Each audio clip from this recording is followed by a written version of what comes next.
اعوذ باللہ من الشیطان الرجیم بسم اللہ الرحمن الرحیم۔ السلام علیکم ناظرین، ٹی وی ون سے رمضان المبارک کی خصوصی نشریات نور رحمان عشق رمضان کے ساتھ آپ کا میزبان شبیر ابو طالب آپ کی خدمت میں حاضر ہے۔ آج پاکستان میں 16 رمضان المبارک کی ہم سحری کریں گے، 16 روزے کی سحری کریں گے اور دنیا کے مختلف ممالک میں ہمارے مسلمان بھائی اپنے 17ویں روزے کی جانب بڑھیں گے۔ ایک بار پھر آپ کے سامنے روحانی کیف و سرور سے مزین نشریات پیش کرنے کی سعادت حاصل کر رہے ہیں۔ آج بھی ہماری نشریات خصوصی نشریات ہے، اسپیشل نشریات ہے اور نسبت ہے ام المومنین حضرت سیدتنا عائشہ صدیقہ بن صدیق رضی اللہ تعالی عنہا، اور ان کے حوالے سے گفتگو ہوگی، مناقب بھی بیان کریں گے۔ ابتدائیہ آج کا جو ہے وہ یہ ہے، ہر بات پر ہنسنے سے شخصیت متاثر ہوتی ہے، اور اس ابتدائیے کا بھی تعلق ہمارے معاشرے سے ہے، ہماری عادات سے ہے۔ بعض لوگوں میں یہ عادت ہوتی ہے کہ ہر وقت جو ہے ان کے چہرے پہ ایک ایسی مسکراہٹ ہوتی ہے جس کو ہم طنزیہ مسکراہٹ کہتے ہیں، مزاحیہ مسکراہٹ کہتے ہیں۔ ویسے ہمارے دین میں یہ بات سکھائی گئی ہے کہ چہرے پر یا ماتھے پہ بل رکھنا اور چہرے کو ہمیشہ پھلا کے رکھنا یہ اچھی عادت نہیں ہے، اس لیے مسکرانا چاہیے۔ لیکن یہ مسکرانا اور ہے جس کا ہم تذکرہ اس وقت کر رہے ہیں، یہ ہنسنا اور یہ مسکرانا الگ ہے، اور یہ نیگیٹو ہے۔ نیگیٹو اس حوالے سے ہے کہ مثال کے طور پر اگر کوئی بندہ سیریس بات کر رہا ہے یا کوئی بندہ کسی عالمی حالات پہ گفتگو کر رہا ہے، اگر کوئی بندہ ایجوکیشن کے یا کسی اور میدان سے متعلق اپنی ایکسپرٹیز ڈسکس کر رہا ہے اور ہم اس دوران ہنستے رہیں، مسکراتے رہیں، تو پھر اس طرح سے لگے گا کہ جیسے اس نے ہمارا مذاق اڑایا ہے۔ آج جس دور سے ہم گزر رہے ہیں، اس میں نوجوانوں کی ٹولیاں ہوں، خواتین کی آپس میں بیٹھک ہو یا بزرگ آپس میں بیٹھے ہوئے ہوں، کبھی کبھی ایسا لگتا ہے کہ 5-6 لوگ بیٹھے ہوئے ہوں تو 2 کی آپس میں انڈرسٹینڈنگ ہوتی ہے، اور وہ یہ دیکھتے ہیں کہ باقی 4 لوگ جب بھی بات کر رہے ہوں وہ آنکھوں کے اشاروں سے اور چہرے کی مسکراہٹ سے یہ ظاہر کرنا چاہتے ہیں کہ یہ جتنی باتیں ہو رہی ہیں نا، یہ ساری ہوا میں ہو رہی ہیں۔ جس کو ہم بالکل بازاری لینگویج میں کہیں تو وہ یہ کہہ رہے ہوتے ہیں کہ سب گپے مار رہے ہیں۔ اب آپ جب دوسرے کے سامنے اشارہ کر کے کہیں گے دیکھ، اور اس طرح مسکرائیں گے، تو جو بات کر رہا ہے وہ اپنی انسلٹ بھی فیل کر رہا ہوتا ہے کہ یار میں بات کر رہا ہوں، میں ایک سچی بات کر رہا ہوں، ایک ستھری بات کر رہا ہوں، ایک معلوماتی بات کر رہا ہوں، ایک تجزیہ پیش کر رہا ہوں، میں کسی کا تجزیہ کوٹ کر رہا ہوں۔ یہ آپس میں اشارے کر کے جو ہے وہ مسکرا رہے ہیں، طنز کر رہے ہیں مجھ پر، تو اس سے نفرتوں میں اضافہ ہوتا ہے۔ اچھا ہوگا کیا کہ جب آپ کی یہ عادت بڑھتی چلی جائے گی تو پھر آپ کے سامنے زیادہ تر لوگ کوشش کریں گے کہ وہ خاموش رہیں۔ جب آپ کوئی سوال کریں گے بھی یا گیدرنگ میں کہیں کوئی سوال یا کوئی موضوع آئے گا بھی تو وہ پھر بات نہیں کریں گے، وہ کہیں گے ابھی میں نے بات شروع کرنی ہے اور ان دونوں نے یا اس اکیلے نے اس طرح سے مسکرانا شروع کر دینا ہے، منہ ادھر کر لینا ہے، کہہ لگانے شروع کر دینے ہیں کہ جیسے ہم جو بات کر رہے ہیں وہ جھوٹ پر مبنی ہے۔ لہٰذا دوستوں کی گیدرنگ کے ٹوٹنے کا خدشہ ہوتا ہے، حالانکہ ملنے سے دل جڑتے ہیں، محبت بڑھتی ہے، تو وہ ختم ہو جاتا ہے۔ دوسرا یہ کہ آپ کے سامنے کوئی بات نہیں کرتا تو آپ کی معلومات بھی رک جاتی ہیں، کیونکہ ہر بندہ جو ہے وہ ہر فن مولا نہیں ہوتا، ہر بندہ مکمل صحیح نہیں ہوتا۔ یقیناً دوسروں سے سن کے سیکھ کے بات کر کے بھی اس کی معلومات میں اضافہ ہوتا ہے۔ تو جب آپ ہر بات پر ہنسنے کی عادت ترک نہیں کریں گے اور طنزیہ مسکراہٹیں جو ہے وہ ہر وقت آپ کے چہرے پر آیا ہوگی، تو پھر آپ کے سامنے کوئی بات نہیں کرے گا، کوئی موضوع نہیں چھیڑے گا، اور اس کا نتیجہ یہ ہوگا کہ آپ خود بھی ان معلومات سے دور رہیں گے۔ ایک اور جو مسئلہ آ سکتا ہے اس میں یہ آ سکتا ہے کہ ہو سکتا ہے کہ کوئی بات کر رہا ہو اور آپ کی اس حرکت کے بعد اسے غصہ آ جائے، تو اس میں لڑائی بھی ہو سکتی ہے، اور لڑائی کسی صورت میں بھی نہیں ہونی چاہیے۔ تو کہنے کا مقصد یہ ہے کہ اچھا بندہ وہ ہے جو گیدرنگ میں بیٹھے تو اس کے آداب اس کو پتہ ہوں، اچھی خاتون بھی وہ ہے جو اپنے دوستوں میں، سہیلیوں میں، رشتہ داروں میں بیٹھے تو اس کا تعلق اچھا رہے، آپ کے ایکسپریشنز پازیٹیو ہونی چاہیے، آپ بحث کے اندر حصہ لیں جتنی آپ کو معلومات ہے۔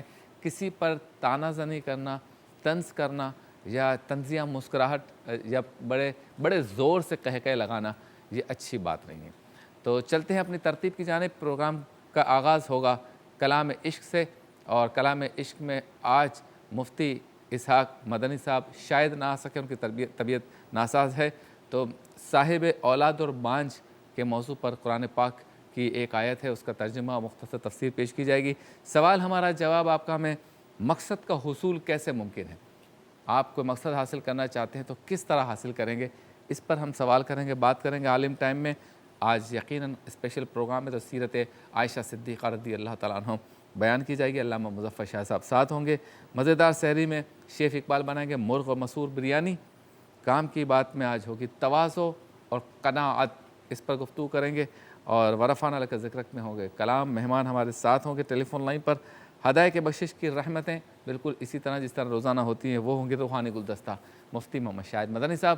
تو یہ ترتیب ہے، چلتے ہیں بریک کی جانب، بریک کے بعد ہوتی ہے آپ سے دوبارہ ملاقات۔ نبی سلام علیکہ یا رسول سلام علیکہ، سلام علیکہ یا رسول سلام علیکہ۔ خوش آمدید، چلتے ہیں اس سیگمنٹ کی جانب جس سے ہوتا ہے ہماری نشریات کا آغاز، یعنی قرآن پاک کی ایک یا چند آیتوں کا ترجمہ، مختصر تفسیر۔ اور آج مفتی محمد اسحاق مدنی صاحب نہیں ہے تو یہ ذمہ داری میں خود ہی نبھاؤں گا انشاءاللہ۔ دعا فرمائے اللہ تعالیٰ ہم جو کچھ کہیں اس پر ہمیں عمل کی توفیق عطا فرمائے۔ اس سیگمنٹ کا نام ہے کلام عشق۔ بے دینوں نے کلمہ پڑھا لا الہ الا اللہ۔ آج کلام عشق میں ہم جس موضوع کا انتخاب کرنے جا رہے ہیں وہ ہے صاحب اولاد اور بانجھ، یعنی اللہ تعالیٰ جسے چاہے اسے اولاد دے اور جسے چاہے اسے بے اولاد رکھے۔ اور اولاد میں رب تعالیٰ جسے چاہے بیٹے عطا فرمائے، جسے چاہے بیٹیاں عطا فرمائے، اور یہ بھی ہو سکتا ہے کہ اللہ تعالیٰ جسے چاہے کچھ بیٹے عطا فرمائے اور کچھ بیٹیاں عطا فرمائے۔ اس بات کو قرآن آیت میں یا قرآن مجید کی ایک آیت میں رب تعالیٰ نے کس طرح سے ارشاد فرمایا، یہ سورہ شورا اور آیت نمبر ہے 49 اور 50۔ تو اس میں رب تعالیٰ ارشاد فرماتا ہے، ترجمہ ہے، خدا جسے چاہے بیٹیاں عطا فرمائے اور جسے چاہے بیٹے دے یا دونوں ملا دے، بیٹے اور بیٹیاں، اور جسے چاہے اللہ تعالیٰ بانجھ کر دے، بے شک وہ علم اور قدرت والا ہے۔ اصل معاملہ یہ ہے کہ یہ جو فارمولہ ہے کہ رب تعالیٰ جسے چاہے بیٹے دے، جسے چاہے بیٹیاں دے، جسے چاہے دونوں دے اور جسے چاہے بانجھ پر رکھے، تو یہ صرف میرے آپ کے لیے نہیں ہے یا ہماری فیملیز کے لیے نہیں ہے، بلکہ رب تعالیٰ نے یہ اپنا اصول اپنی قدرت کے مطابق، چونکہ رب تعالیٰ وحدہ لا شریک بھی ہے اور ہر چیز پہ قدرت رکھنے والا ہے، تو انبیاء کرام کے ساتھ بھی ایسا معاملہ ہوا۔ چنانچہ اس بات کو ہم یوں تفصیلاً بیان کر سکتے ہیں کہ اللہ تعالیٰ کے دستور ہے کہ وہ کسی کو صرف بیٹی عطا فرماتا ہے اور کسی کو صرف بیٹا دیتا ہے، اور کچھ لوگوں کو بیٹا اور بیٹی دونوں عطا فرماتا ہے، اور کچھ ایسے بھی لوگ ہیں جن کو بانجھ بنا دیتا ہے، نہ انہیں بیٹی دیتا ہے نہ بیٹا۔ اور یہ دستور خداوندی صرف عام انسانوں ہی تک محدود نہیں، جیسے میں اس وقت عرض کر رہا تھا، یہ دستور صرف عام انسانوں ہی تک محدود نہیں، بلکہ اس نے اپنے خاص و مخصوص بندوں یعنی حضرات انبیاء علیہ السلام کو بھی اس خصوص میں چاروں طرح کا بنایا ہے۔ چنانچہ حضرت لوط اور حضرت شعیب کے صرف بیٹیاں ہی تھیں، کوئی بیٹا نہیں تھا۔ حضرت ابراہیم کے صرف بیٹے ہی بیٹے تھے، کوئی بیٹی نہیں تھی۔ اور سرکار دو عالم صلی اللہ علیہ وسلم کے ہاں اللہ تعالیٰ نے 4 بیٹے اور 4 بیٹیاں عطا فرمائی، اور حضرت عیسیٰ اور حضرت یحییٰ کے ہاں تو کوئی اولاد ہی نہیں تھی۔ یہ تفسیر روح البیان میں یہ عبارات درج ہیں، میں نے آپ کے سامنے بیان کر دیں کہ یہ اس آیت کی تفسیر میں ہے۔ اب اس میں ہدایت کا پہلو کیا ہے؟ ہدایت کا پہلو یہ ہے کہ رب تعالیٰ نے اس آیت کا، جس کا میں نے ترجمہ آپ کے سامنے پیش کیا، اس کے آخری حصے یعنی انہو علیم القدیر کا لفظ ہے، یعنی اس میں اشارہ ہے کہ کون اس لائق ہے کہ اس کو بیٹی ملے اور کون اس قابل ہے کہ اس کو بیٹا ملے، اور کون اس کی اہلیت رکھتا ہے کہ اس کو بیٹا اور بیٹی دونوں ملے، اور کون ایسا ہے کہ اس کے حق میں یہی بہتر ہے کہ اس کے ہاں کوئی اولاد نہ ہو۔ تو اللہ تعالیٰ ان باتوں کو خوب جانتا ہے کیونکہ وہ بہت علم والا اور بڑی قدرت والا ہے۔ تو بڑی قدرت والا ہے کا جو اس میں سینٹنس ہے، جو آیت ہے، جو جملہ ہے، جو تفسیر ہے، جو ترجمہ ہے، وہ بڑی اہم ہے، اور انسان اپنے ہزار علم و آگہی کے باوجود اس معاملے کو نہیں جانتا کہ انسان کے حق میں کیا بہتر ہے اور کیا بہتر نہیں ہے۔ یعنی رب تعالیٰ کی یہ مشیت ہے۔ ہم بعض اوقات یہ سمجھتے ہیں میرے ہاں اولاد کیوں نہیں ہو رہی، اس کے ہاں تو ہے، میرے ہاں بیٹا کیوں نہیں ہو رہا، اس کے ہاں تو ہیں، مجھے بیٹیاں چاہیے تو کیوں نہیں مل رہے، صرف بیٹے مل رہے ہیں، اس کے ہاں تو ہیں۔ تو یہ بتایا جا رہا ہے کہ رب تعالیٰ مکمل علم رکھتا ہے، رب علم والا ہے، رب قدرت والا ہے، مکمل قدرت رکھتا ہے، وہ بہتر جانتا ہے کہ میرے لیے، آپ کے لیے، ہمارے لیے